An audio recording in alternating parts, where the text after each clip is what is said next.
Okay, today we're doing something really fascinating.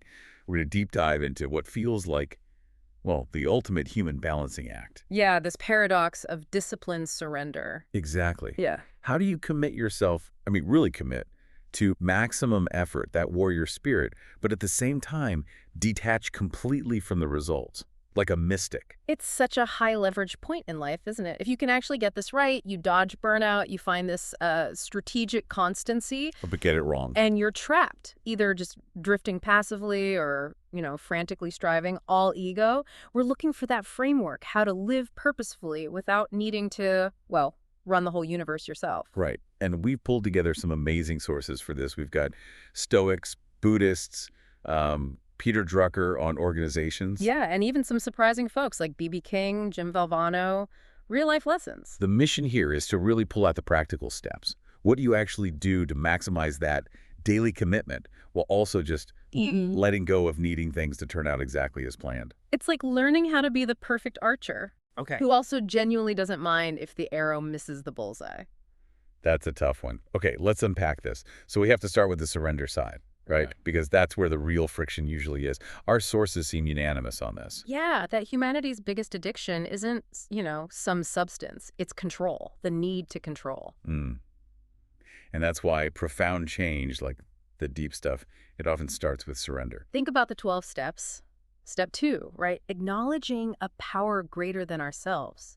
People get so hung up on the word power or the spiritual side. They miss the practical point. Exactly. Yeah. Insight isn't really theological. It's that resisting that step, insisting you are the soul master, the director. Well, that's the addiction talking. It's this toxic self-absorption. Believing you're running the whole show. Precisely. You're the main character, sure, but you didn't write the script, direct the movie, and produce it.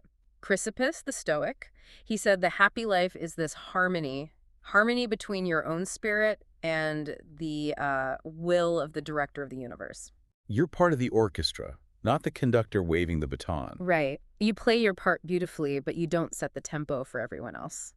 But okay, for someone listening, maybe that director of the universe language feels a bit abstract. Yeah. What does surrendering control actually look like on a stressful Monday morning? It looks like emotional detachment from the specific outcome. There's this great Indian wisdom analogy we found.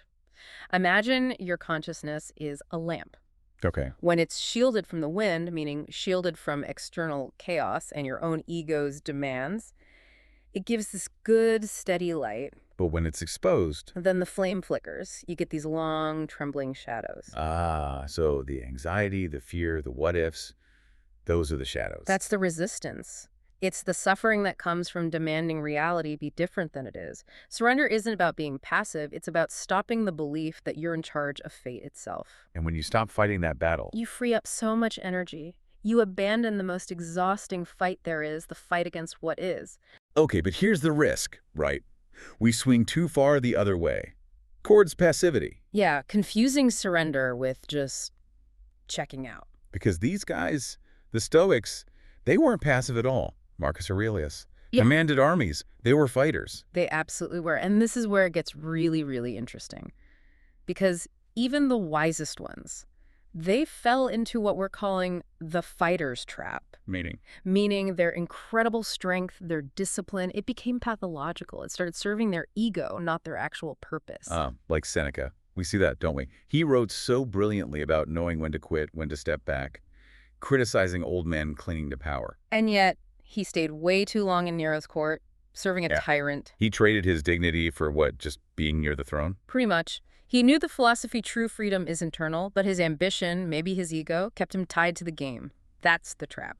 Sometimes the hardest discipline is surrendering the fight, even if you could win. Cicero, too, right. Clinging on when maybe stepping back philosophically would have been wiser. Safer even. Definitely. It's that moment when sheer determination turns toxic.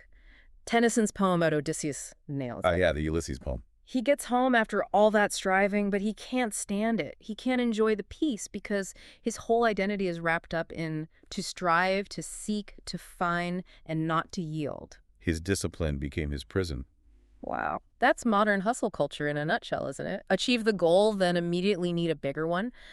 You can't handle the quiet satisfaction, that constant anxious more. That's the danger of striving without the surrender piece. And it completely reframes what poverty means.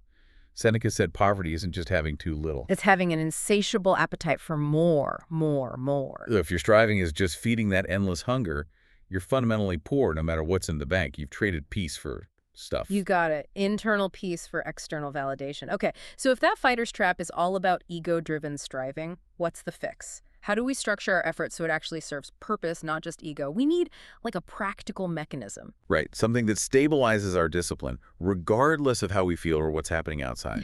And this is where Peter Drucker, the management guru, gives us this incredibly useful bridge. From organizational wisdom to personal life. Exactly. He saw companies fail because they had just one budget. It balloons in good times, gets slashed in bad times. So they always miss the future opportunities. Because they're always reacting. His solution, the dual budget, and we can apply this directly to ourselves. Budget 1, the operating budget. That's maintenance. Keeping the lights on. Yep. For a company, what's the minimum we need to keep going? You can adjust that down if things get tight. Okay, makes sense. But budget 2. That's the key for this discipline surrender thing, the future budget or Right. development budget.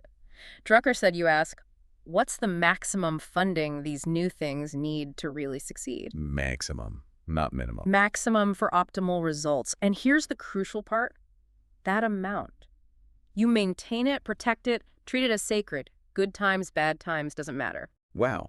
Okay, so applying that personally, my development budget, that could be time for learning, for deep work, for practice. Exactly. Is that the first thing to go when you feel stressed or busy? Often, yeah. Then you're prioritizing maintenance, just getting through the day over your actual future. You're letting circumstances dictate your discipline. Instead of purpose dictating the circumstances, okay, I see.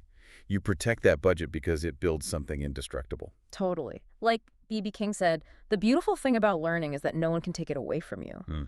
Everything else can go.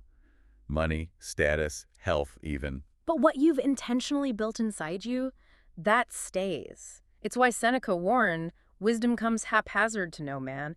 You need that strategic, protected budget of effort. So the discipline side demands we make the preparation tough, right? So the actual performance feels, well, maybe not easy, but easier. It's the Suvorov principle, the old Russian general. Train hard, fight easy, make practice difficult, and the real thing feels more like routine. You see that everywhere, in sports, music, any high-performance field. Absolutely. Take golf. The best players have their butter cutter shot. The boring shot. Kind of. It's that reliable, repeatable 150-yard shot that just finds the green. Not flashy, but it works every time.